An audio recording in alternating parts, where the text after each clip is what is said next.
Sir, it's 9:30 sharp. Can we start, sir? Yeah, sir. Please go ahead. Thank you, sir. Very good morning to you all. This is one more exciting lecture from the Bytes and DSU. It's a distinguished lecture series that has been going on. On the 14th of October, last month, we had an excellent, very insightful lecture by Professor Diwakar, PG Diwakar, former scientific secretary and outstanding scientist ISRO Bangalore. It was on Indian Earth Observatory satellites and their applications. The lecture aroused so much of interest in the academic community that we requested a follow-up lecture. It is really great of him to have accepted our request, and he will be delivering a talk on Bhuvan Geoportal, a unique Indian WebGIS. His passionate involvement in space technology for 36 years will be visible in this talk today. Dr. P.G. Diwakar is currently an honorary distinguished professor, ISRO headquarters. He served ISRO for over 3 decades. If I start reading the awards conferred on him, it will be endless. He's also ISRO chair professor at the National Institute of Advanced Studies, NIAS, Bangalore. It's a privilege for the student faculty community to get inspired from Dr. Diwakar. Just to add that our first year BTech students who have not even started their BTech program will be attending this lecture today. And we are really grateful to you for your acceptance to deliver this talk, sir. Thank you so much, sir. Thank you. Thank you very much. I'm happy that you made the introduction very simple and didn't get into all the details because it takes away a lot of time. Instead, the younger generation and the students can understand and try to learn about the Bhuvan Geoportal. Thank you very much. Thanks to Professor Murthy, the Vice Chancellor of DSU and also the Chairman of the Bytes, for getting me again onto this particular platform for yet another talk. Of course, this particular talk is more on Bhuvan Geoportal and how the web-based GIS tools can be used very effectively for wide varieties of decision making, not only by an individual, even a government or a central government or a state government kind of a body can also use it for varieties of things. What I'll be doing in this particular talk is to take you through a set of slides to tell you briefly about the technology, how a geoportal really works, and what all kind of activities, both from space and from information technology, can be put together and then can be brought forward in a public domain so that people can get a lot of information for various types of activities on the ground and decision making. This is a very unique technology that has been developed by ISRO. Of course, we released this particular geoportal in 2009, August 2009, as part of the major remote sensing activity of the country. And we have never looked behind, and we have been continuously upgrading this technology. That's what I'm going to share with you today in this presentation.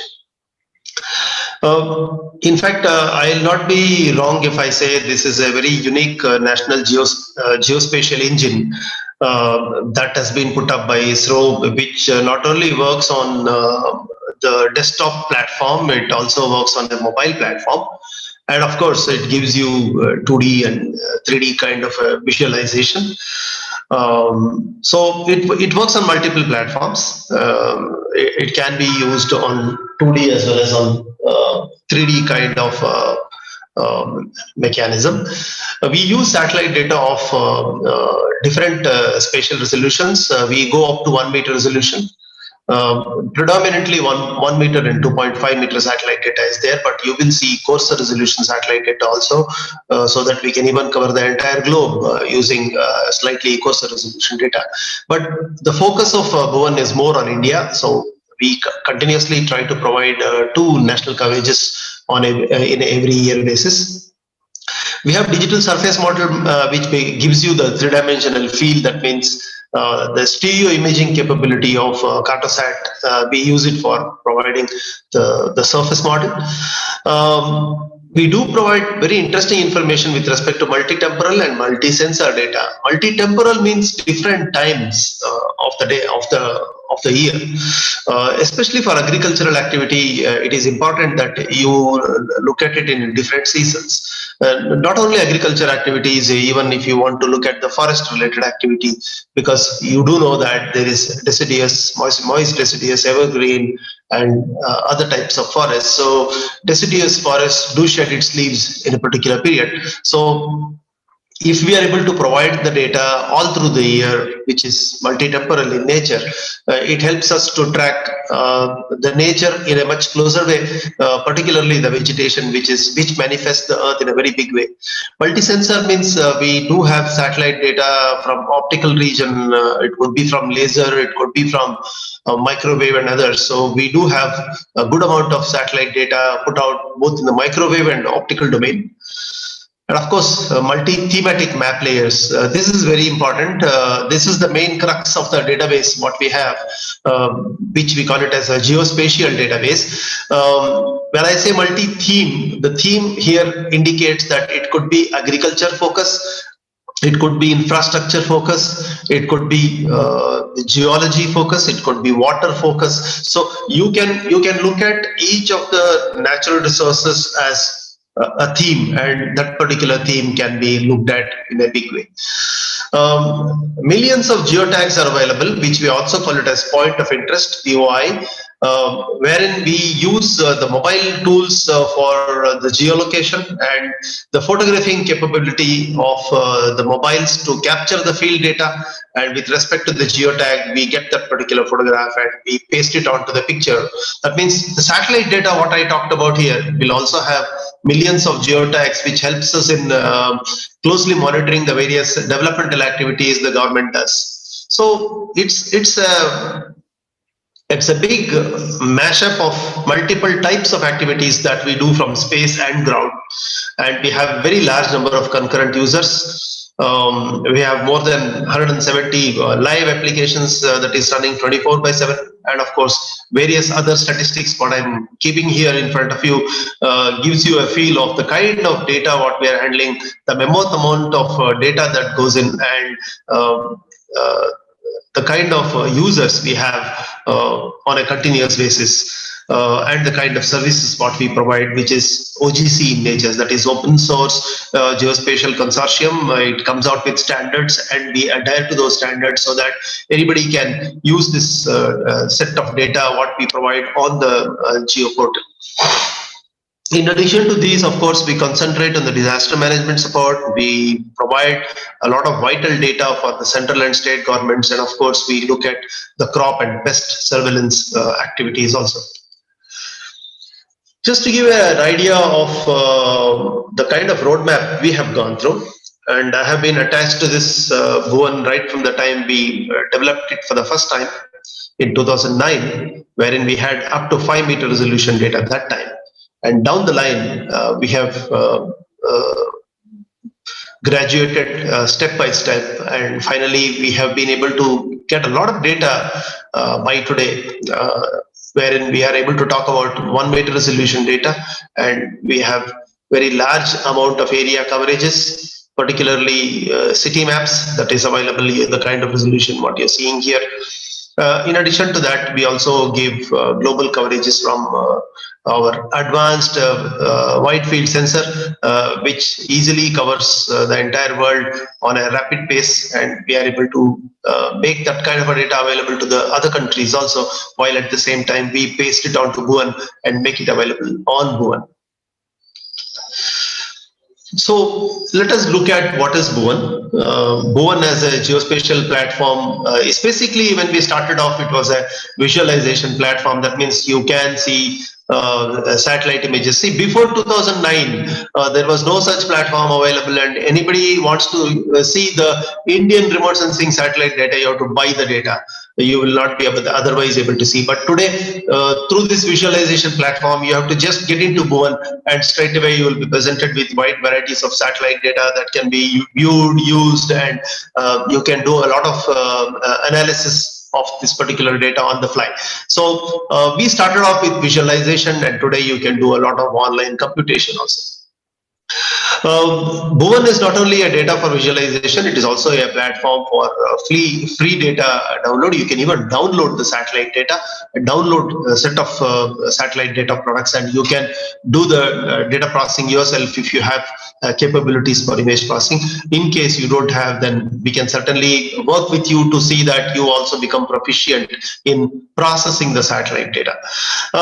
It's also a platform for building varieties of user applications. See, the beauty of Bhuvan is every day we put up a new application which means something for somebody. That's the beauty of this platform, and the application development is made very easy, very simple. If you are good at Python scripting, if you are good at PHP, if you are good at any of these JSP and other programming tools, you will be able to easily maneuver yourself, build an application, consume the satellite data, and make this particular application available for people to use. You can work very closely with the Bhuvan team for making your applications also, which can be made use of in a big way. But of course, it should be unique as compared to whatever applications are already available on Bhuvan. But certainly, I would encourage a lot of startups, incubations, and even student community to work very closely with the Bhuvan team, which we can connect you to them. Once you get into Bhuvan, you yourself get connected to Bhuvan through a registration, then it is possible for you to contribute in a big way for building the platform. This particular platform shares a lot of data with respect to different states in the country. Entire country is covered, first of all, and each state obviously works very closely with ISRO through Bhuvan Geoportal, and they share their data. We share a lot of space data. So put together, this particular platform helps every state in one way or the other for developmental activities. There are very specific developments that we have done it for states, which we will show you down the line. And then, of course, this is a mapping platform. You can use the satellite data for preparing varieties of online maps. You can do online GIS using Bhuvan. That is the beauty. GIS is nothing but geographic information system. Geographic information system allows you to create a geoportal, or it allows you to create data that is geospatial in nature, and it makes life simple for people who would like to visualize what's really happening on the ground. Bhuvan serves in a very big way when there is a disaster, particularly hitting India, and of course we support disasters all across the world. Wherever it can be, because our satellite reach out to all parts of the world, and we are able to provide a rich amount of information for wide varieties of disasters in the world. So it's a, as you can see in these 7 typical bullets what I have put here, we provide multiple ways in which the Bhuvan can be used, and it is left to you in what way you would like to further innovate and use this particular platform. But certainly we can work with you and you can work with Bhuvan. That's how it is. Now, coming to Bhuvan services. Bhuvan gives you, as I told, a simple service which we call it as a visualization service, but what really happens on the background is much complex. I will try to explain to you in a simple way so that you also get to feel what exactly is happening on Bhuvan.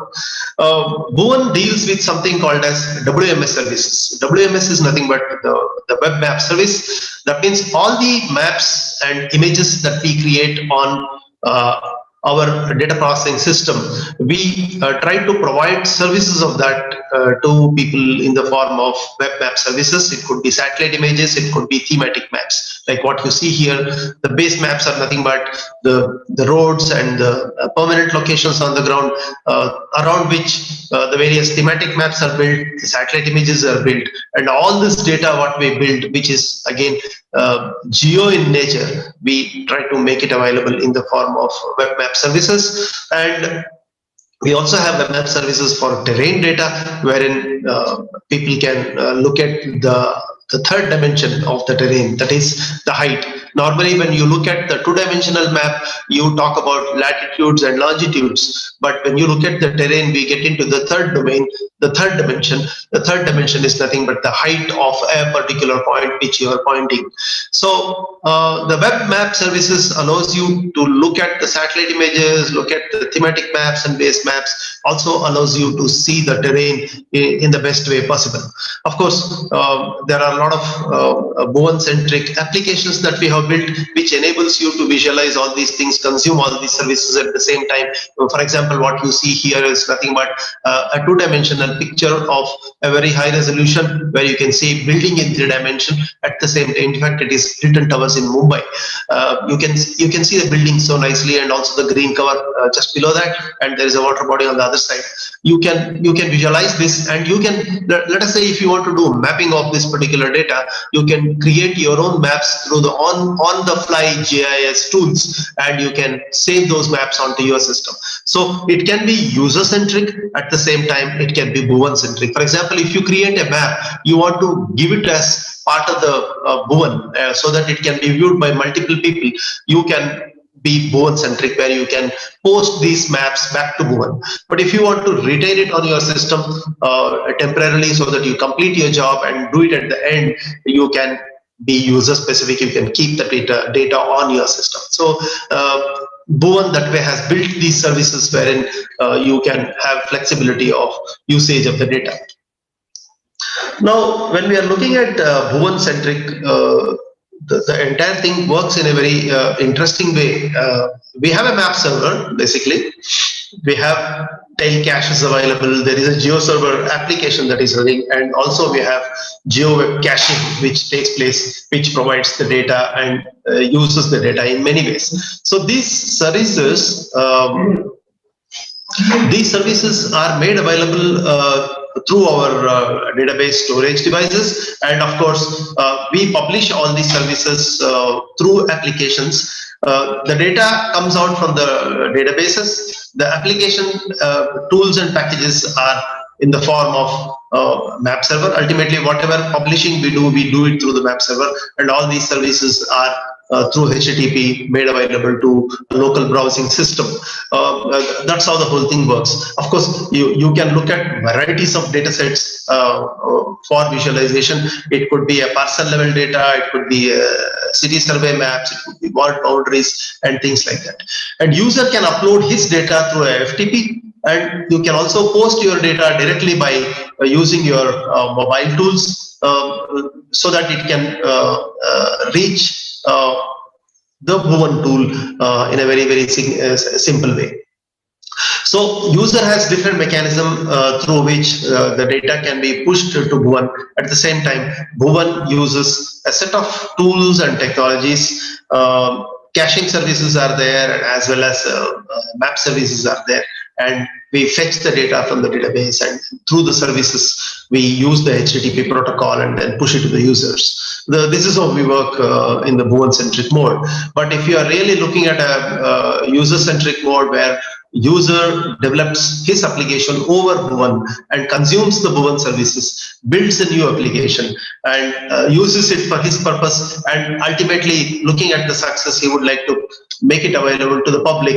It is possible for the user to be in the center stage, where you consume the Bhuvan services through web map services. That means all our data and our servers will be providing you the data through the web map services or web map tile services. It is called as WMTS tile services. These tiles reach you, and you can build your GIS tools on the top of it, and then you can use your own resources for adding your own maps and tools like that. And ultimately you can publish your data for yourself or for your colleagues, or at the same time it is possible for you to even publish it back to Bhuvan, so that Bhuvan publishes it for you and rest of the people can take it. That's how we work.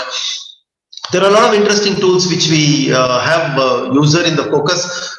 City portals, for example, we have a lot of city maps that comes out through the city services. Property taxes, for example, Telangana uses it in a big way. with respect to property tax collection related activities. Similarly, solid waste management is one of the burning problems of many states. We provide from Bhuvan very interesting services for solid waste management applications also. So if it has to be user services, multiple user services can be built. I've just given you a couple of examples. There are a lot more interesting examples where we allow the users also to provide services through Bhuvan platform for the common public.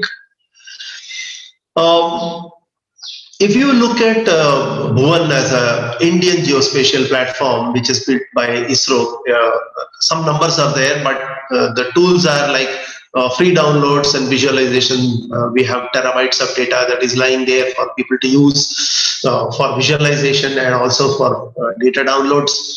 The completed maps, the maps that are generated from satellite data, and also the open space geospatial consortium based maps. All these maps are made available to the users in the form of services. We have more than 9,000 different types of services because Bhuvan is very versatile. It provides wide varieties of services to the user community.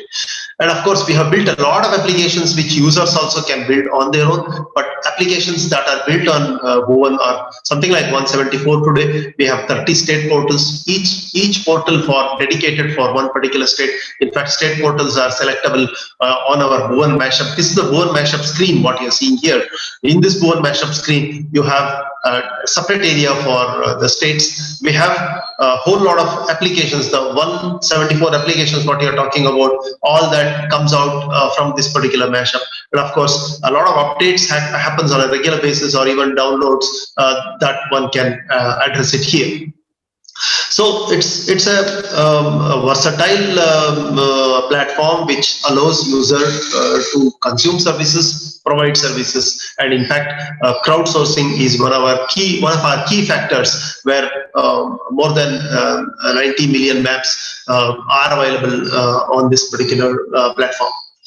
So we started off in 2009, and today, of course, there was a massive update that we did in 2015, platform update we did in 2015, that's why it's highlighted, but down the line we are now progressing much more smoother. In the sense, when we started off in 2009, we hardly had 15-20 servers to start with, but today we are hosting more than 100 servers with multiple instances of these packages and services available for the users. So user finds it comfortable to get into this mashup and get into all these applications in one way or the other and build over it.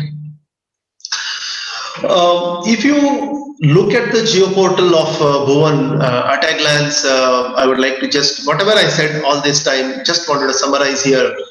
We provide satellite data, we provide varieties of base maps. If somebody is used to base maps, they'll understand it better.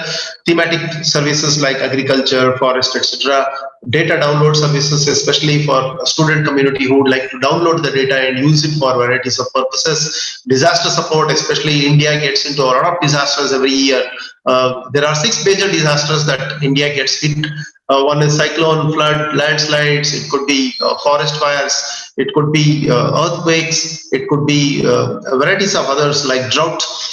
So we support the government as well as the locals in a big way when we provide the disaster support. I'll show you some typical examples later. And of course, the state portals, the ministry portals and applications. So one thing I want to stress here is we have adopted a completely open space geospatial approach using the OGC standards and OGC compliant services so that anybody in the world can consume our services, and anybody would like to update any particular tool or package, they can easily update it and they can consume the web map services very comfortably, both on the desktop platform and on the mobile platform. And crowdsourcing is a typical example by which we are able to prove to the world that millions of people in the country are able to use our tool from wherever they are. A typical example of a high resolution satellite image, this is of course of Doha. Qatar, which you are able to see. You can see the quality of the satellite data that India provides. You can see the circular pattern of agricultural activity going on there. This is Rajasthan, of course. This is Egypt. You can see the beautiful green pastures wherein they do the sprinkler kind of application, which spreads to kilometers. And you can see the big buildings with the tall buildings with the shadow on the other side, which shows you the sun illumination from the one side, and you can see the beauty of high resolution imaging, something like the Cartosat 2 series and Cartosat 3 series is able to provide to us. Literally every vehicle can be counted on the ground, and you can see the entire architecture of building and building tops and things like that. So these kind of data, when you look into it in the rural pattern, for example, this is a typical rural area in India where you are able to take a picture which shows you the crop condition at a given point of time. You will be wondering how these kind of images are so crystal clear you are able to get. It is purely because we do a lot of pre-processing of our satellite data before we put it across. Literally, you can count the number of trees that are standing. You can see these small white patches. They are literally trees, and these are already harvested patches. And again, even in harvested areas, you can see more soil moisture, lesser soil moisture, and green pastures can be seen. Again, different greens are seen. So the radiometry of satellite data gives you that advantage to interpret the images straight away on the fly.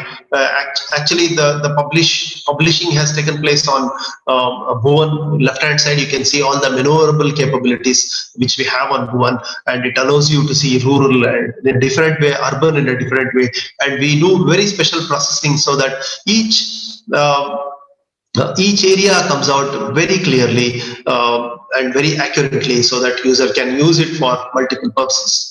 A typical example of very high resolution satellite data, for example, this is an image of Delhi. You can see on either side, and you can see the greener areas, the rural areas on this side where agricultural crops are seen this side, and here you can see a lot of orchards where plantations have taken place, and it is slowly taking shape. Of course, you can see aircrafts on the right hand side, and you can see Jawaharlal Nehru Stadium on the left hand side top. Similarly, we have some very interesting ways in which we provide data to the users. One can do texturing of a three-dimensional texturing can be done. The actual building can be shown the way it exists on the footprint of the location with respect to the location, and one can place a picture like this on the footprint to showcase three-dimensional texture of a building. You can do it for your own house, for example, and you can position it on Bhuvan very accurately. And in addition to that, we also have something like 2.5D, which gives you a 3D feeling when you look at it. So we use the open source 3D plugin tools to showcase the buildings the way they look on the ground, and we position it on Bhuvan 2D platform to give you a feel. This is the indoor stadium. This is the Kantirva Stadium. What you see here. This is I think the UBC, the building of. Which is very, very close by to the Kantirva Stadium and things like that. So you can see varieties of features. For example, this is a playground. Very clearly, you can see it here. So I can keep on showing you a lot of three-dimensional viewing capability that Bhuvan produces. This is Vidhan Soda. This is the High Court building, and of course at the far end you can see the stadium and things like that. This kind of tools allows a lot of analytics to be done by us, and this is the data download analytics. This is the number of hits and number of users. It goes in millions actually. Number of people who log into Bhuvan and utilize the system and things like that.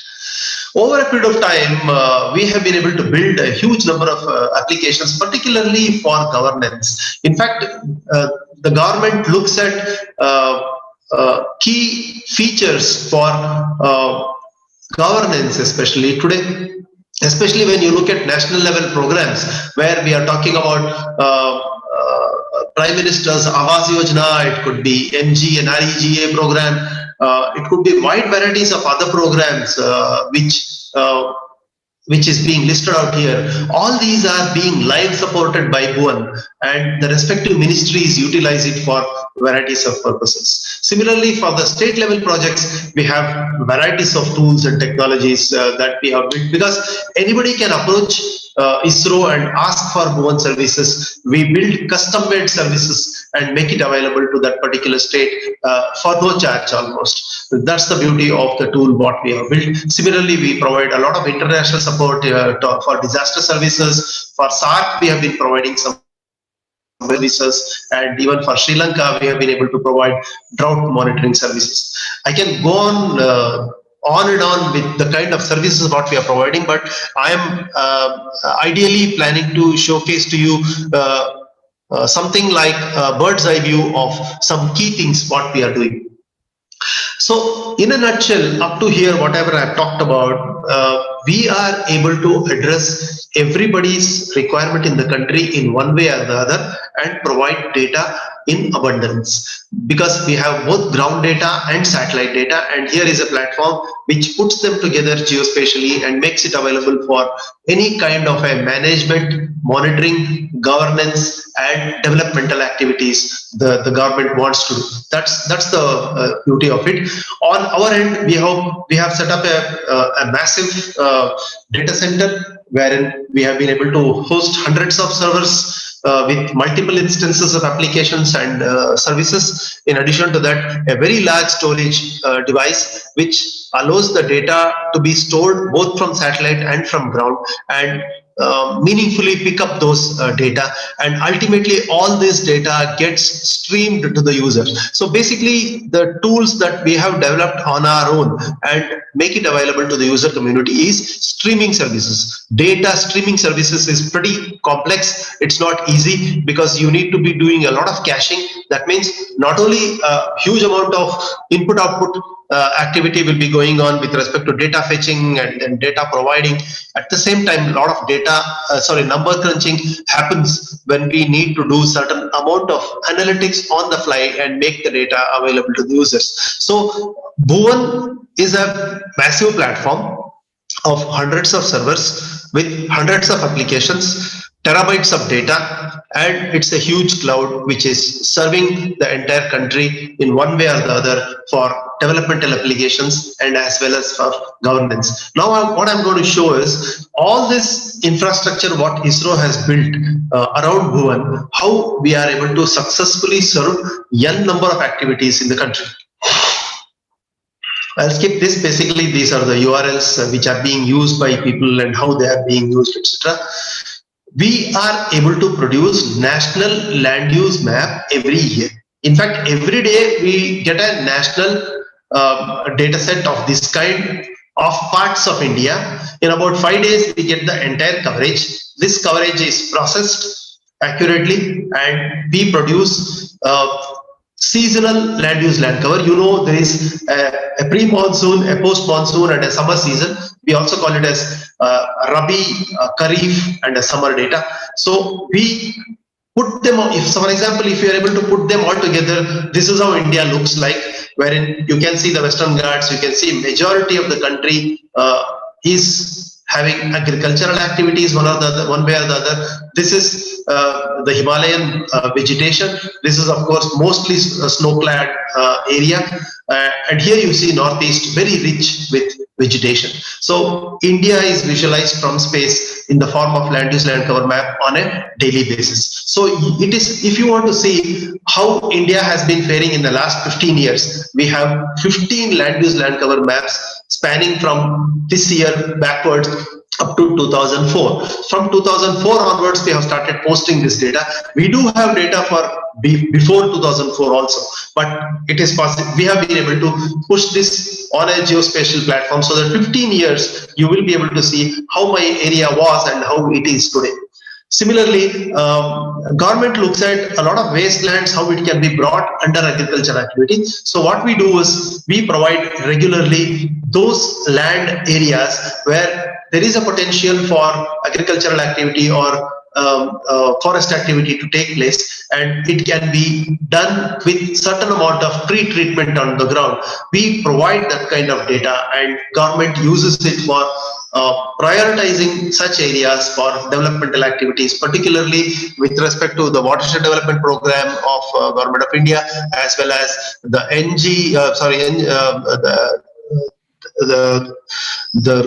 the rural employment scheme, which looks at MG and REGA program. They also utilize this particular data. Is there a problem? No, it's fine, sir. Okay. Okay. Exactly. Yeah. I was trying to search for the words, right? When you look at a land use land cover map, if you want to visualize how Kharif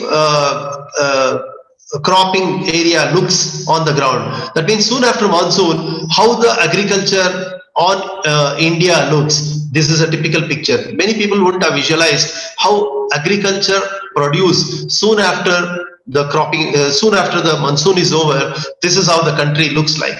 Similarly, in the Rabi season, the other season, wherein you have not yet had the monsoon, but still you want to have the agricultural activity producing food for us. Of course, large tracts, you may not have much amount of greenery, because dryland areas don't produce throughout the year, but whereas after the monsoon, you certainly get very good greenish patch.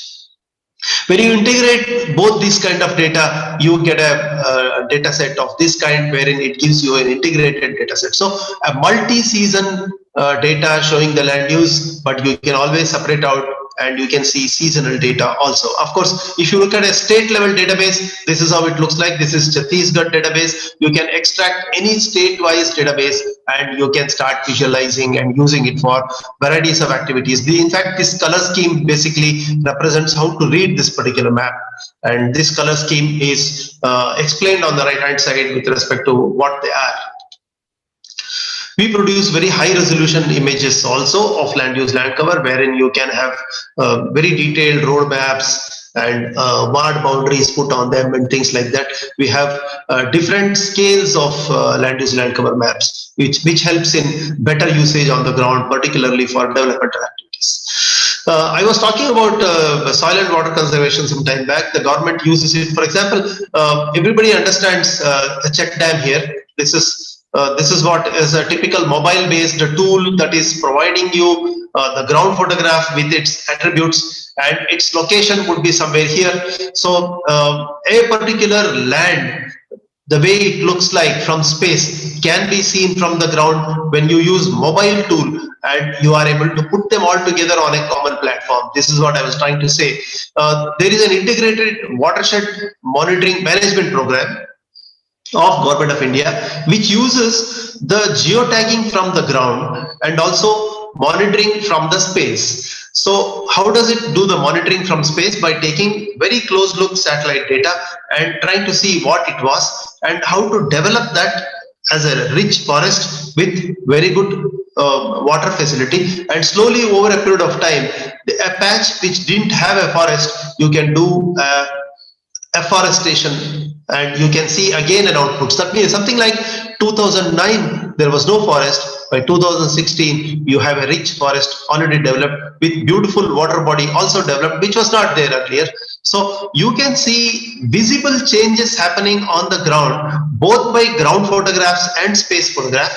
And this helps the government in understanding at a particular location. All these yellow dots are locations. At a particular location, if you click, you should be able to get the proof of the development that is happening. This is a very unique thing that especially this particular government is very effectively utilizing it for management and monitoring of natural resources developmental activities in the country.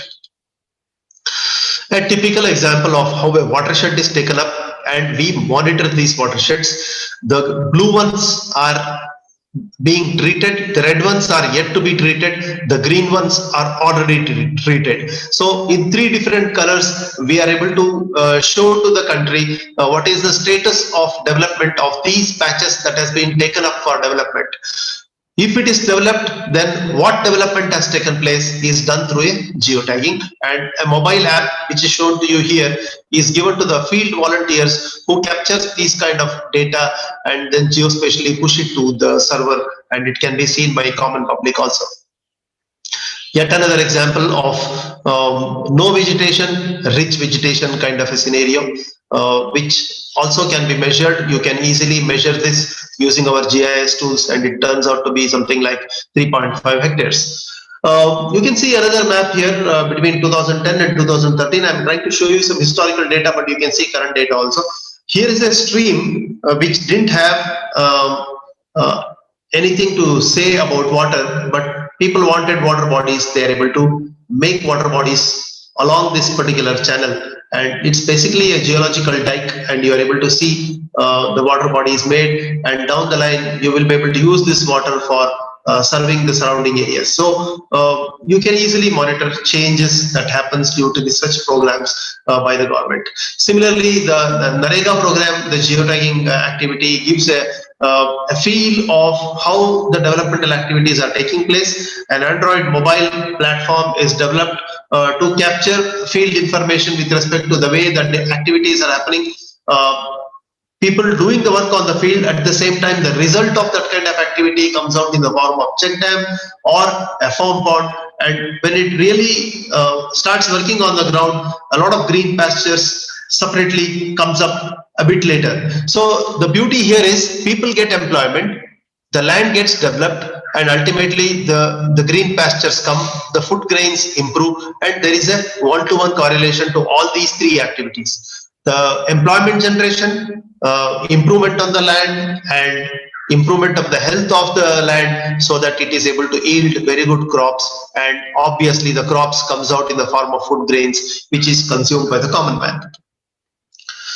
On the waterfront, we have a continuous monitoring of hydrological fluxes. We do a near real-time daily monitoring of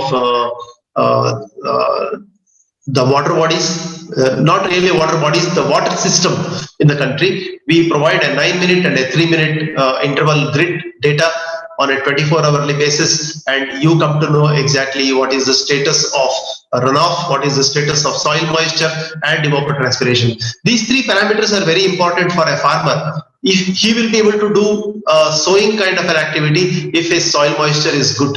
So if his runoff is more, he has to do some curtailing of the runoff in such a way that runoff is contained, and at the same time, depending on the sunshine, the evapotranspiration takes place. These parameters are provided for the entire country on a daily basis. User can use it for measuring some of these parameters for developmental activities on the ground. We provide all water bodies information on a 2-weekly basis. That means every 2 weeks you know the status of water, and you can easily animate and see across the season how the water depletes. And when the water depletes, you can take different measures with respect to the water body and the area it can serve at a given point of time. For example, the way Telangana uses this kind of a tool is very interesting. First of all, they have geotagged all 45,000 water bodies in the entire state, and they have been able to take up medium and major water irrigation projects, wherein it is possible for them to monitor minor irrigation, medium irrigation, and also the major irrigation projects depending on the status of water and status of weather information. So we give them water spirit information. The canal network data is linked to this, and of course the commands. Commands means how much area can be cultivated depending on the water in the particular water pot. And they have been able to cover almost the entire state using this. That means a typical way in which you can optimally monitor and manage the water bodies. A typical water body and how much area it can irrigate on the other side can be seen. For example, this particular area is very clearly shown with respect to the irrigation capability. So depending on the amount of water available, you will be able to regulate the water so that you can either irrigate the entire area or you can irrigate the partial area depending on the amount of water. If the water is heavily depleted, the command area will get lesser amount of water. And you can see the cadastral boundaries also on the other side. That means you know exactly who's the farmer, who's the ownership, which is the ownership, and what kind of compensation can be given if there is no water at all and you are not able to serve the water. What kind of compensation can be given, or what kind of an insurance can be borne. That kind of decision making the government can make when you have a near real-time monitoring mechanism of water, the weather, and the high resolution data that provides the irrigation monitoring capability. Not only the surface water, we also provide data for the entire groundwater. We have a very interesting tool. We call it as Bhuvan Bhujal. Bhuvan Bhujal literally provides the groundwater map for the entire country. So not only it provides the groundwater map, it also provides the recharge structures so that you know where to recharge the water so that your well always yields good water, and it would be ultimately for sustainability. The entire country uses it. Every state is provided with these maps, and we provide it through Bhuvan, and we call it as a special sub tool, call it as Bhuvan Bhujal. We do a lot of geotagging applications, particularly the housing scheme. Initially, it started off with Andhra Pradesh State Housing Corporation, and now down the line, we also now support the entire country's PM's Awas Yojana, wherein at different stages of the house development, the geotagging is done. That means at the beginning stage, when the house is not yet there, the foundation stage, the plinth stage, and the finishing stage, you keep taking the pictures and provide the data. So the government knows the investments and the money that is going at different stages of construction, whether it is really happening or not.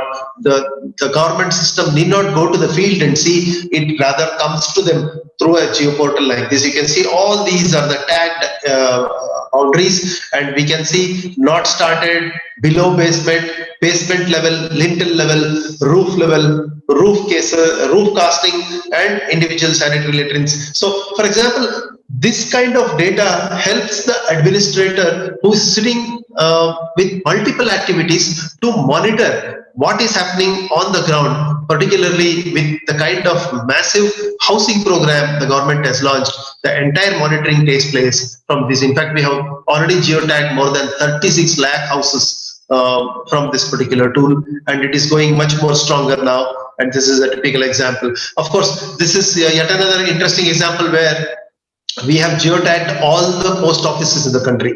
There are 1.5 lakh post offices in the country. Every post office has a picture and the various facilities what they have, and they are now exploring the possibilities of further using it for different other applications, particularly to provide the kind of benefits what a user would like to have. A typical example of how a geotagging map looks like, how the geotag on the screen it looks like, and if you look at just Karnataka, you can see region-wise how the geotagging takes place, and the presence of post offices both in urban as well as in rural, and any particular point you can click, you will get the geotag and the details of the services being provided. Excuse me. We have also used Bhuvan for varieties of other applications through Bhuvan. Everybody knows that mobile contains an accelerometer, and how a sensor like accelerometer can be used to classify the quality of the road. This is an interesting work we did for NavIC because NavIC was interested in categorizing the road quality. So accelerometer gives a data like this, and when it is fitted on a vehicle and the vehicle moves on the road, you capture the accelerometer data. At the same time, you also capture the field data. You can literally capture the potholes on the ground. If the roads are in good shape, you get a green colored road. If the road is in a very, very bad situation, you get a red colored line. If it is in between, if it's mediocre, it's in between, or it is very good, we have three classifications: good, moderate, and severe. So based on this map, this particular map is seen by the PWD and the road engineers, and they will be able to take necessary measures and prioritize their road improvement schemes. So you can imagine how geotagging with accelerometer data available on the mobile can be used for geospatial depiction of road condition, which can help somebody can improve the road quality. So you don't have to struggle finding out good roads and bad roads. You can directly hit on the bad roads and start prioritizing the road repair work rather than beating around the bush and looking for road repair to be done. This is a very nice example, and NavIC very effectively used it. They plan to use it more, and in fact Haryana took up a similar kind of a study in a much different way. Now the fishermen, we don't leave the fishermen also who get into the sea, and once they are into the sea, you all know that they will not be able to use their mobile in the normal way. We have NavIC, the Indian GPS, which provides them the connectivity even if they are 100 kilometers into the sea. They get their location information, they get the information about the international boundary of maritime zone, they get the online potential fishing zone so that they can exactly go to the spot for fishing. They get regular update on the weather and sea state, and also they get multiple language support. This is the typical device which ISRO has developed that gets fitted onto their boats, and a mobile is there.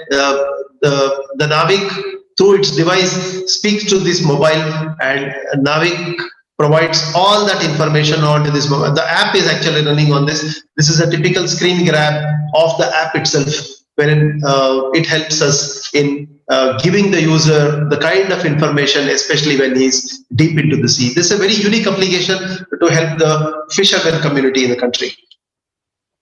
The disasters, I'll quickly go so that in the leftover time I'll try to complete my presentation by giving you a flavor of how it is important for Bhuvan to serve the country under the disaster conditions.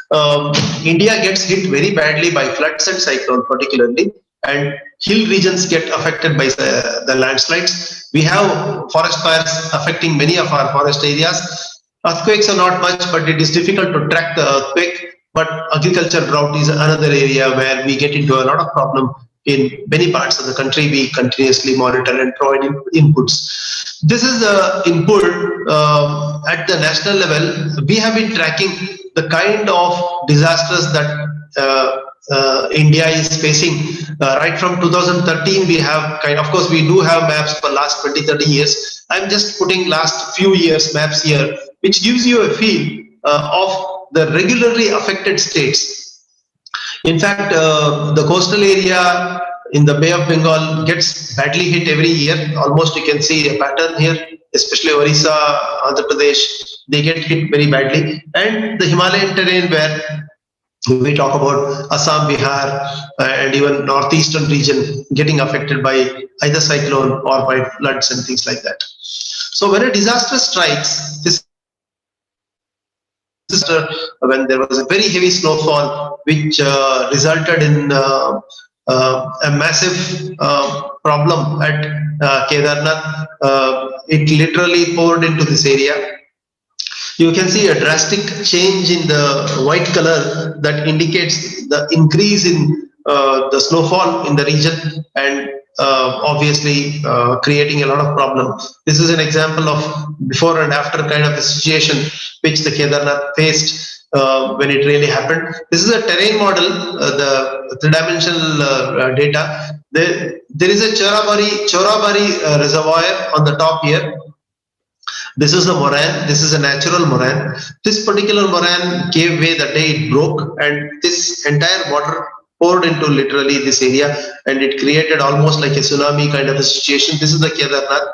The shrine is somewhere here, and there is a thick settlement all around the place, and you can see a lot of hills all around the place, and huge amount of glaciers in all these places. So it's a very treacherous terrain that you can make out from the tool itself, and it very clearly shows how the Chorabari lake came down here and then created havoc. You can see after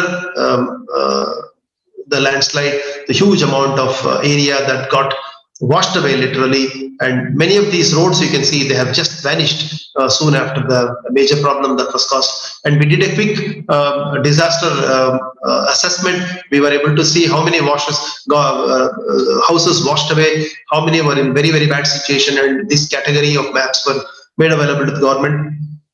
More than 5,000 landslides happened because the disaster was of a very, very massive type.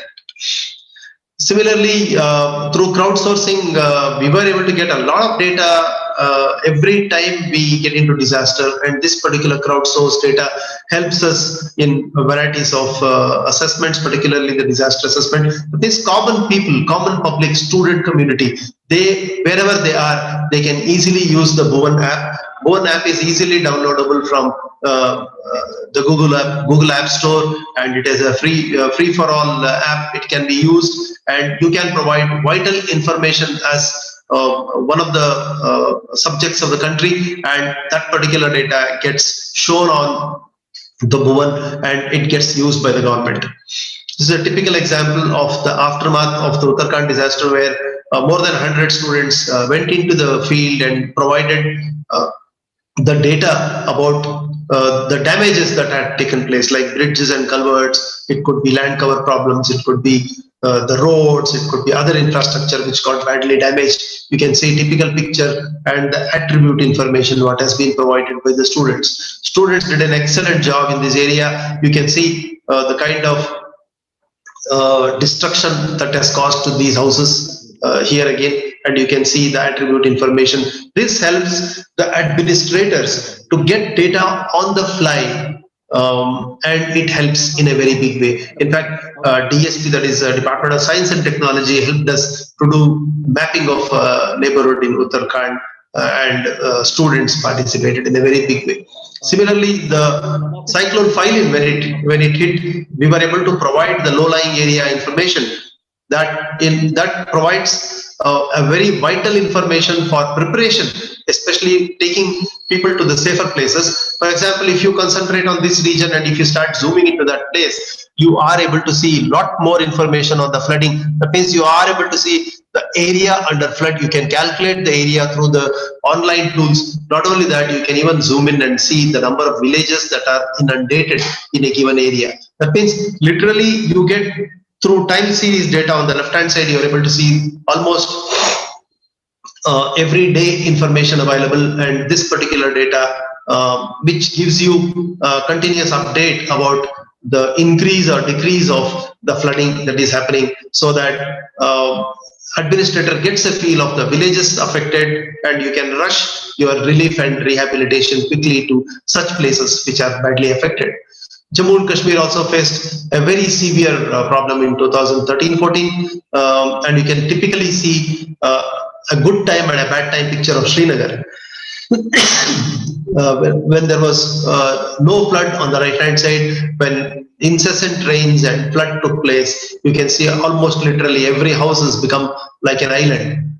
They are surrounded by water, and you can see almost nothing can be seen other than water all around the place. So this kind of near real-time online data is provided to the user community in a very big way when floods occur, and this helps the government in a big way. And not only for this, is a typical example of Hudud, where you are able to see the predicted cyclone, where it is going to hit, when it is going to hit, how much area it is going to hit. You will know very well in advance because of the kind of tools IMD uses today. And we are able to provide from our INSAT series of satellites. You get multiple time data, and you are also able to get a lot of crowdsourced information that helps us after the disaster. For example, a pole has fallen down on the road, it gets captured by a mobile and it gets pushed on near real-time basis. These are the locations where we have been able to get village-wise information by the people themselves, and that helps the administrator, especially the relief commissioner, uses this data for varieties of purposes. A typical example, in fact, this particular Bhuvan was so strong in providing such data. During Hudhud cyclone, we set up in the control center itself a Bhuvan screen which captured information in near real time and started providing it to the local decision makers. On the fire front, we have a very systematic way of providing information up to the forest guard who fights the fire on the ground. We have a very good data acquisition system, data processing system, capturing information and quickly provide that particular data, and gets onto a mobile of a field worker, and once he gets it, he will be able to do a firefighting much more effectively. This is another Uttarakhand forest fire disaster, and we are able to track it from space data with respect to daily data. In fact, we get data 4 times a day on the status of forest fires, and the government will be able to, near real time, through an automated system, we are able to provide this data directly to the firefighters on the mobile devices, as well as provide these kind of pictures which helps the fire locations, and once you know the fire location, putting them off and doing the firefighting becomes much more easier. Kerala floods, again, we know very well what really happened. This is a typical example of how Bhuvan works during that time. This is a typical live show of Bhuvan, where the flood maps were continuously updated from the satellite images what we got, both from microwave as well as from optical region. The beauty of microwave is you are able to get a satellite data even though it is cloudy, because we can penetrate the clouds. You can literally see every puddle of water on the ground, and you know exactly the assessment of the amount of flooding that has taken place from space data. And this helps the ground people, especially, for example, if the water is increasing, you can see the water increase in near real time. The road is going to be flooded, so automatically you can say don't take this particular road. This is what was done in Chennai as well as in Kerala, when the NGOs and the government system used our flood maps very effectively on the ground to see that people are helped from such data. Not only that, we can do a 3D walkthrough and take you into a museum. I think I had shown this particular slide last time. You can literally walk into many archaeological sites and then get a feel of that. Especially during pandemic time, you would like to visit some place. This is Salarjung Museum. If somebody wants to visit Salarjung Museum, you don't have to really travel to Hyderabad. You can come to Bhuvan. That's what I would like to say here. And not only that, we also have this Gagan tool, which enables you to do very accurate tracking. Literally, you can see the 11-kilometer track that you have from the heart of Hyderabad to the airport. You can literally do rail tracking of that kind of a thing. So there is no end for it. I have only given you a glimpse of what all things on Bhuvan we are able to do, and we literally address anything and everything on Bhuvan. And we have already got into a big data analytics and knowledge engineering, and also look into intelligent data processing system, particularly when we are looking at machine learning and deep learning techniques and things like that. Because of the wealth of data what we have, these tools and technologies are easy to develop. My only request for the youngsters is to join hands with Bhuvan, develop your tools, and we can host it on Bhuvan, and the country gets benefited out of it. And this is an open platform. Anybody can work with ISRO. Anybody can contribute on Bhuvan in the form of technology. And ISRO anyway is always open to accept you and make you work with us for any developmental purposes. Thank you very much for patient listening. I'm ready for any question and answers, please. Yeah, good afternoon, sir. Thanks a lot for this very, very insightful and enlightening talk. We got a lot of information. There are a lot of questions coming up. This is Sanjay Chitnis from Department of Computer Science and Engineering. I'll just read out the questions. First question is from Dr. Srinivas. What aspect of Bhuvan makes the satellite services available only for India? Does it have a constellation of satellites for geotagging mapping?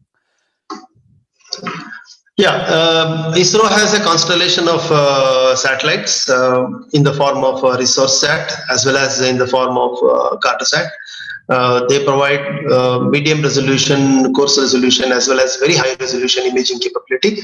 And this covers the entire Indian region at different points of time. And we are able to utilize that particular data for continuously updating the content of satellite data on Bhuvan. As far as geotagging is concerned, we have already put out the mobile tools in the open platform. People can download that and provide the geotags. So geotags come through a different means. It doesn't come through satellite. Satellite provides Earth observation satellites provide images for posting it onto Bhuvan, while geotags comes through a different means where you uplink your data and information that comes to the Geoportal, but it comes to the Bhuvan server, but Bhuvan server passes it through a validation scheme, and with a small delay, it gets into the Bhuvan geotag system. So both this data comes from different sources, but ultimately comes into a common platform. I'm just skipping some questions which you already answered. The next question is from Siddhi. What is the exact resolution power in Bhuvan? See, Bhuvan can go to centimeter resolution also. That is not a problem at all. We are waiting for some additional policy recommendations, but today Bhuvan is able to give you 1 meter resolution satellite data. The government policies allows us to put 1 meter resolution satellite data today, but I think government is already working on improving the policy statements so that we will be able to put even centimeters of resolution. Portal doesn't stop you from putting any resolution. We can put any resolution, but ultimately we have to adhere to the law of the land, and that's how it is. Today we are allowed to put 1 meter resolution data, and I'm telling you, 1 meter resolution data, you can do many things in the country. Yeah, thank you, sir. Next question is again from Dr. Srinivas. For water, weather, real-time monitoring, what is the sensing mechanism?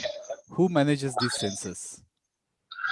For water and water, vegetation, urban soil, any of these activities you take, all these comes from either optical imaging satellites or from even microwave remote sensing satellites. All this data is processed by some of our experts in ISRO who work on this day in and day out.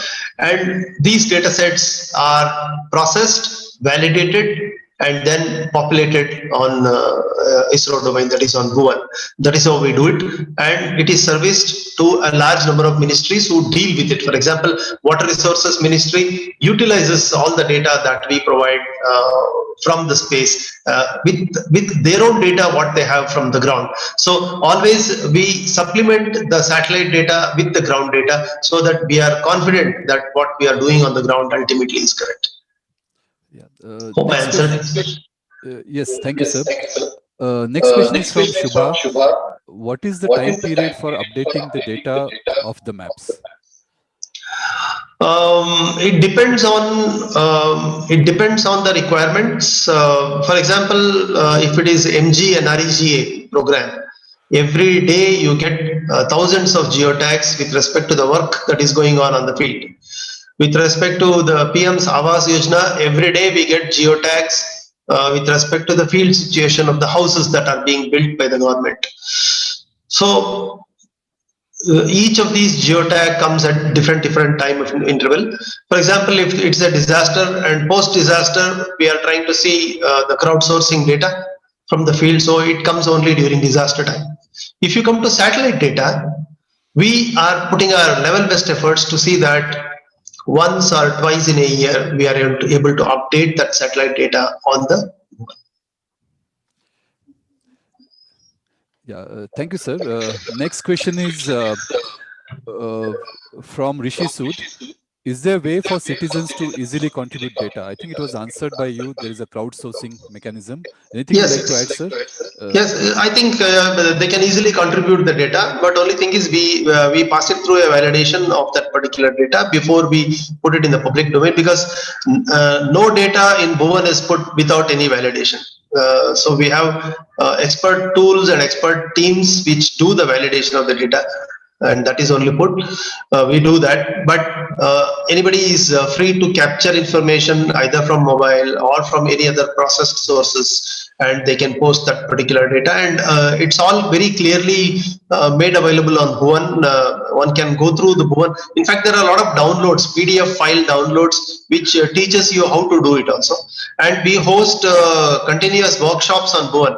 If somebody is interested, they can always get into the NRSC website of ISRO, and you will be able to get all the details. Anybody wants to help, I can help them, but they can certainly get details about that, and you can participate in these workshops to understand how to work around with Bhuvan, how to contribute to Bhuvan, how to work on Bhuvan itself, and also use one of our incubation centers in Hyderabad, where you will be able to live sit with Bhuvan and then do things at our location itself. Yeah, thank you, sir. Next question is from myself. Is it possible to find absorb water content in the top layer of the soil, which is typically used by the crops? Can you repeat? Is it typically after rain or giving water to the farm, there will be some absorb water in the top layer of the soil? Is it possible to find how much water is absorbed from the satellite? Acha, absorption, water absorption. Yeah, yeah. See, top layer of the soil water absorption, one can do it through soil moisture based input. We do provide rainfall based soil moisture measurements through empirical models that gives you fairly a good idea of the present situation of soil moisture at a given point of time. That's how our hydrological models, what I showed in one of my slide, tells you. But one can, based on this input, this will be a coarser input to start with, but it will certainly give you an idea of what is the soil moisture content, of course, in the topsoil area. And based on that, one can do a ground measurement and get an accurate information. But it drives you towards where is good moisture, where there is no good moisture. This idea you get very clearly from space. But there are what do you call high resolution soil moisture measurement activities that can be taken up using different other techniques, possibly using microwave or other passive imaging techniques. These tools can also be used for further improving upon the soil moisture measurements. Thank you, sir. There are some questions on YouTube as well, because I think after 300 it was streamed on YouTube. So, so one question is from Yong Sun. As data is available to everyone, there is a chance of misusing the data by a few. So what actions are taken in that case? Or is it really fine to provide all information?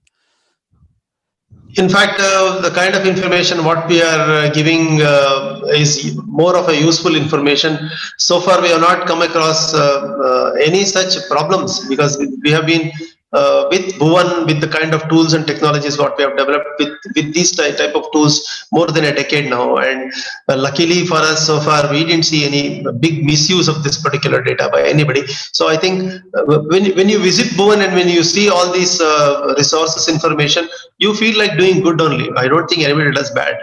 So we hope it continues to be always good. Thank you, sir. Next question is from Karthik Pai. How can real-time data be captured? Is it by focusing tools on a potential area? Real-time data can be captured one by being there in the field and capturing on your mobile and geotagging it and sending it to Bhuvan. This will be real-time, but once we validate and put, it will become near real-time. The other possibility is if you happen to be around 10:30 on the ground and by chance you have a satellite overpass, you get real-time data, near real-time data that can be captured by a radar station, and immediately we can process and put it on the Bhuvan. We have done it many times, wherein near real-time flood monitoring requires it. That means as and when you capture the data, within a short time, push the data onto Bhuvan. This we do whenever flooding season is there, whenever heavy rains are there. We do this. So we normally don't talk about real time, we talk about near real time, because there is some amount of time lost due to data acquisition, data processing, and putting it on board. Yeah, thank you, sir. There are a lot of comments, feedback giving that the session is awesome and very useful, etc. I'm skipping those so that we have more time for question and answers. Okay. There is one question from Anil. How are potential fishing zones mapped? Potential fishing zone basically is mapped based on some of our other satellite data. Like we look into the ocean for sea surface temperature. We also look at, we can easily map the chlorophyll content in the ocean using the OCM sensor of our OceanSat. We integrate the sea surface temperature and the chlorophyll information and basically these two parameters are important to track the fish, because fish loves certain temperature. They also love to have good food. Obviously, chlorophyll content information tells us the food, and temperature, sea surface temperature tells us the conducive temperature conditions for the fish. So when we integrate these two, we are able to see the potential location for the fish to come, and these are the locations we identify, and normally the fishermen are able to exactly go there and get very good fish catch. Yeah. Yeah, thank you, sir. Next question is little politically sensitive. So, so Chakra is saying, my village, the roads are very bad. I tried to bring it to the notice of a local MLA, but no use. So how can we overcome this?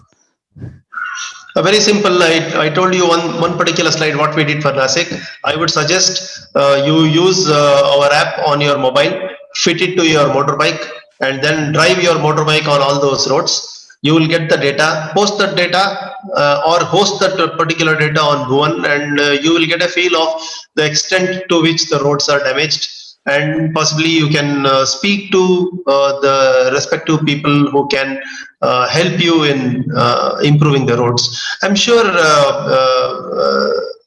the local authorities do appreciate the kind of data what one provides scientifically, and you will be able to solve the problem. I'm sure, because ultimately the government system works very well in every state in one way or the other. All you need to have is positive frame of mind, give right kind of data, and then certainly help will prevail on that area. Yes. Sure. All the best. Thank you, sir. Next question from Karthik. What are different instruments mounted on satellites? Oh, if I start that, it will become another lecture now. Yeah, sure.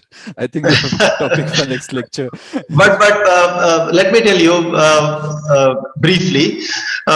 We need to see that the satellites are well managed in its 3-axis stabilized mode.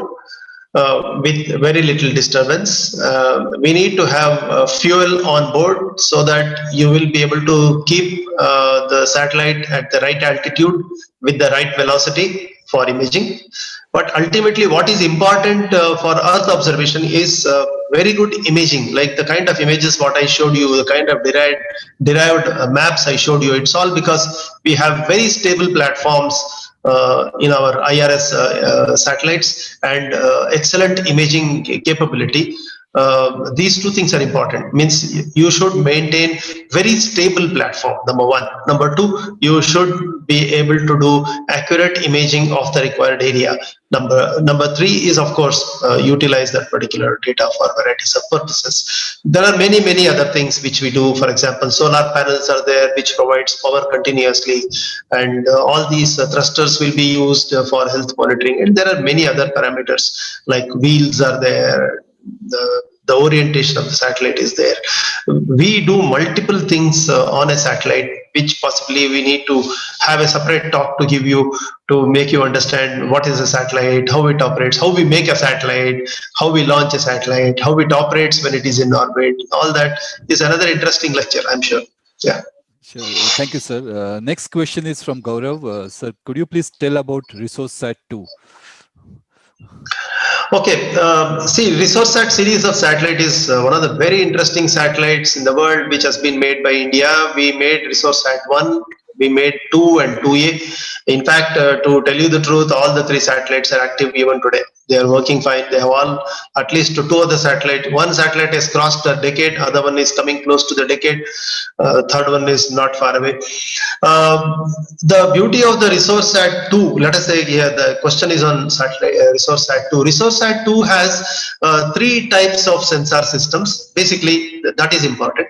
One is called as the Advanced Wide Field Sensor. We call it as, in short form, AWIPS, it is called as.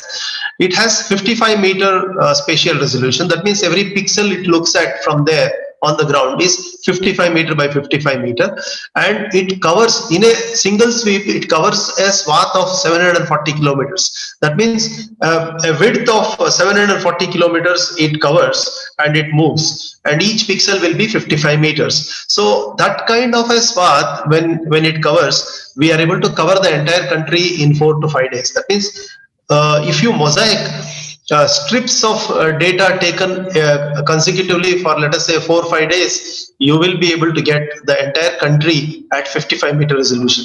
That is making us do the entire country monitoring and do a lot of mapping at quick succession very rapidly. And this is a very heavily sought after sensor, not only in India, even in Brazil and US and other countries. They love to use resource set data for various monitoring system. Now, in addition to AWIPS, we have other two sensors. One is LIS3. LIS3 provides a 141 kilometer swath. Unlike 740 kilometer swath of AWIPS, we have 141 kilometer swath. But here the pixel size is 23 meter as compared to 55 meter in AWIPS. So it's much higher resolution, and it gives you a good coverage. Of course, its repeativity is something like 24 days, unlike what we saw in AWIPS. AWIPS covers large area and comes back quickly to the same point, but whereas this sensor takes much more time. And the third sensor is called as LIS4. LIS4 is 5.8 meter resolution remote sensing data. That means we have in AWIPS 55 meter, in LIS3 23 meter, and if you come to LIS4 5.8 meter. That means a pixel size literally will be 5.8 meter by 5.8 meter from there. So you can zoom into a particular area by initially capturing it on AWIPS, then getting into LIS3, and finally coming down to LIS4. So LIS4 gives you very high resolution mapping possibility at 5.8 meter, and you can use it for varieties of purposes, including looking at villages. In fact, village level mapping can be done when you look at 5.8 meters. So we call it as a multi-tier imaging system, which is quite unique in the world. So we have a few more questions. I hope we have time. Can we continue, sir, with questions? Yeah, please go ahead. Let us see. Yeah. So next question is from Gajalakshmi. She wants more details on Bhuvan Bhujal. More details on Bhuvan? Bhujal. Bhuvan Bhujal. Okay. See, what we have done is the entire country's groundwater has been mapped. So how did we do the groundwater mapping? We have mapped multiple parameters from space. One is the geological map, basically the rock types, lithology, what we call. Then the structural map, wherein we are able to capture the fractures, the lineaments, the dikes, and various other structural features that we are able to see from space. And we have also been able to track the information on the ground with respect to the existing boreholes, the content of it, when it was done, and what is the quality of the data, how long, what is the replenishment of water in that, and so many other parameters linked to that. That means it's a point information with respect to the groundwater based on the boreholes, the structural data, the geological data, the geomorphological data. Geomorphology, geology, structure, these 3 or 4 layers are done, including the base map and satellite data. These are done from the satellite images, and they are integrated with the borehole information. Borehole information gives you some kind of a ground truth of what is really on the ground, and expert geologists, groundwater geologists interpret the integration of geomorphology, geology, lithology and also the structure to exactly tell where are the high potential of groundwater possibilities because of the geological frame of mind. They think from the geological perspective and structural perspective, and they are able to interpret these images very accurately for groundwater potential. So this is how the maps are prepared, and these maps are proving to be very, very useful. one need not search for groundwater, rather use these maps and narrow down on the ground through some resistivity surveys, and then exactly locate a point where you can go and dig a hole for water. But we always recommend, wherever you drive a hole, you please see to that you put a recharge structure also there, so that we recharge the wells which you are digging for exploitation. So there should be a perfect water cycle wherein you recharge, at the same time you put the water back into the well. Yeah. Hope I'm clear. Yeah. Yeah, thank you, sir. Next question is from Siddhi. She is worried about space debris. She's asking, what is your opinion on reusable or decomposable satellites? There's nothing like reusable satellite today. It's too difficult for you to reuse a satellite. If you want to reuse a satellite, you have to go up to the altitude of 600 to 900 kilometers and then start working with that satellite, which may not be easy. But maybe one fine day it may happen. But as of today, every satellite has its time frame. It has to live for some time, and debris is a serious issue not only for us, for the whole world. And there are many studies taken up on how we can counter this space debris. I'm sure scientists will find a way to tackle this particular problem at the earliest, but today, yes, space debris is an issue. So next question is from Gaurav. He's asking about Molniya orbit. She's asking whether Molniya orbit is useful. I didn't get it. What is that? Some Molniya orbit. I think the orbit which has long dwell time over hemisphere of interest. I don't know what's the correct pronunciation. MOLINYA. Molniya orbit. Okay, I think we can take it offline. I'm not probably. sure of this. Okay. I'm not sure of this. Maybe I need to address it separately with him. Yeah. Sure, sir. Yeah. So next question is about RLV-TD. When is it being launched? You can watch for the information on our ISRO portal. Very soon you will hear more and more about RLV-TD. Already you might have seen quite a few things we have done already. RLV-TD experiments were put on public also some time back, and we are working hard on that. You will see a lot more things. Right now I can't say much with the pandemic going on, with many of our teams affected with this virus. We are not able to really move forward at the same pace, but certainly work is fully in the process, and RLV-TD, you will hear a lot more about it very soon. Thank you, sir. Next question is from Karthik. He says, does India use its satellites for monitoring potential dangers to the country present in other countries? So, example, how USA used USA satellites for monitoring Pokhran. See, these are questions in the strategic sector. I would refrain from answering them. Sure. We normally, I am only looking at the civilian part of it right now. I wouldn't like to talk about the strategic sector. It is not right on my part. I would like to avoid answering this question, please. Thank you, sir. The last question now is regarding earthquake prediction. So, how Bhuvan is helping earthquake prediction? Earthquake prediction is a big challenge. Everybody knows that, because it is a seismic activity that goes on deep inside the earth. You cannot do sensing from space, but people are trying to find proxies. There are a lot of work going on. For example, making continuous GPS measurements by placing sensors on the ground and then interpreting them could be one way of looking at it, which ISRO and its teams are doing it. The other way is to look at ionospheric disturbances, and also looking at the thermal anomalies in the atmosphere, whether that could be an indirect indicator for predicting the earthquakes. In addition to that, using microwave remote sensing, one can do interferograms. So interferometrics are what we call, could be yet another area where it could give you centimeter level deformations. So studying these deformations, one will be able to make some predictions. But earthquake prediction is an experimental subject in the whole world. Nobody is able to crack it. It's a big problem to be cracked, and I would welcome the youngsters to put their minds into it. It's a very interesting topic to work on. Thank you. Yeah, thank you, sir. Next question is from Bharat. What is your opinion on SpaceX Mars project, Starship project? I think these are probably outside scope little bit, but yeah, if you can add to that.